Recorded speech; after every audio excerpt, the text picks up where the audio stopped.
বিসমিল্লাহির রহমানির রহিম। আসসালামু আলাইকুম ওরহমতুল্লাহি ওয়াবারাকাতুহ।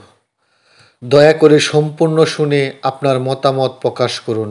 আজকের আয়োজনে যা থাকছে: মাওলানা সাদ কান্দলবির ভুলগুলি কি কি, মোহাম্মদ আসাদুল্লাহ ফকির। আলেম উলামাদের মাঝে দ্বন্দ্ব, তাবলিগ জামাতে ভাগাভাগি, কেউ হলো সাদ গ্রুপ, কেউ জুবায়ের গ্রুপ, কেউ বা আবার ভুক্তভোগী। কী কারণে হয়েছে এসব? তাবলিগ জামাতের সবার হয়তো জানা, সাধারণ মানুষ কেউ জানে কেউ জানে না। কী কারণ যা অজানা? একসাথে দিনের দাওয়াতের কাজ করেছিল সবাই, হঠাৎ কেন দ্বন্দ্ব হলো?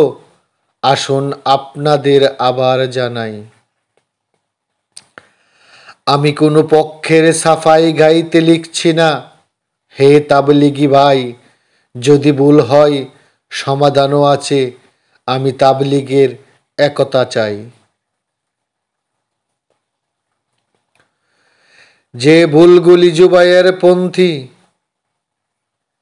আলেম উলামাগণ বলে থাকেন, সাদপন্থী বলেন জীবনের সকল বক্তব্য থেকে কাট করে তারা এসব করেছেন।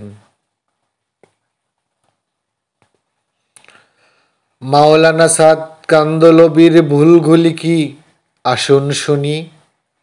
আসহাবে কাহাফে ছিল কুকুর, ভাগ বলেছেন তিনি। তিনি নাকি বলেছেন হেদায়েত আল্লাহর হাতে নয়। জুবায়ের পন্থী বলেন হেদায়েত আল্লাহর হাতে, কোরআনেরই। তিনি নাকি বলেন মোবাইলে কোরআন পড়া ও শোনা প্রস্রাবের পাত্র হতে দুধ পান করা সমান।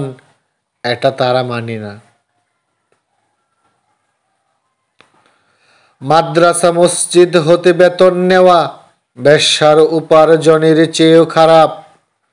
মাদ্রাসায় জাকাত দিলে হবে না, এটাও নাকি উনার মুখের জবাব। দাওয়াতের পথ নবীর পথ, তাসাউফের পথ নবীর পথ না।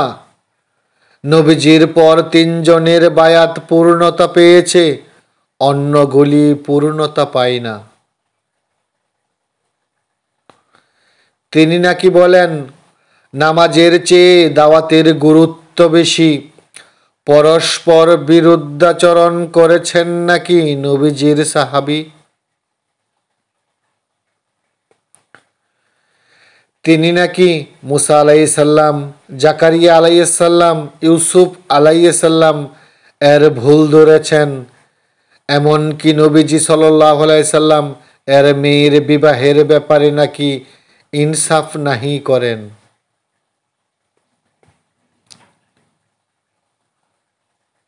ক্যামেরাওয়ালা মোবাইল হারাম, পকেটে রাখলে নামাজ হবে না।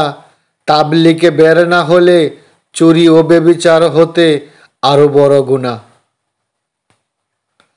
অর্থ না বুঝে কুরআন পড়লে ওয়াজিব তরকের গুনাহ হয়। নবীজি সাল্লাল্লাহু আলাইহি সাল্লাম বলেন অর্থ না জানলেও প্রতিটি হরফে 10টি নেকি হয়।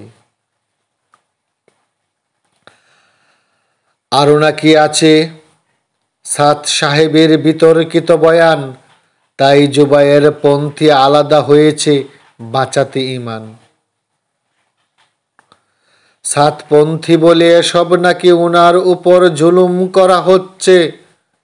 উনার বয়ান কেটে কুটে মিডিয়ায় অপপ্রচার হচ্ছে।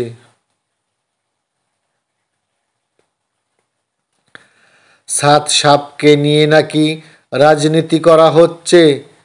এদিকে জুবায়ের পন্থীরা সাদপন্থীদের নাহক বলছে। একতার জন্য সাদ সাহেব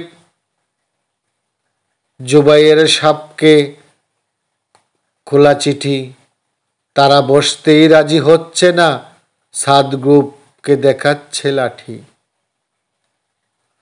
আমি গুনাহগার বলি, দয়া করে আপনারা একসাথে বসুন, কোরআন হাদিস থেকে সমাধান করুন, আবার ঐক্য গড়ে তুলুন।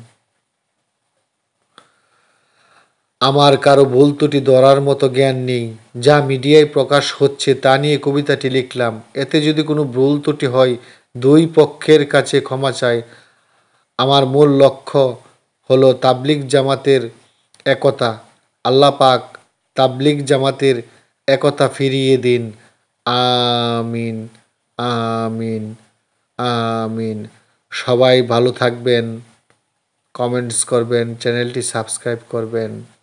আল্লাহ সবাইকে ভালো রাখুন। আল্লাহ হাফেজ। আসসালামু আলাইকুম ওয়া রাহমাতুল্লাহি ওয়া বারাকাতুহু।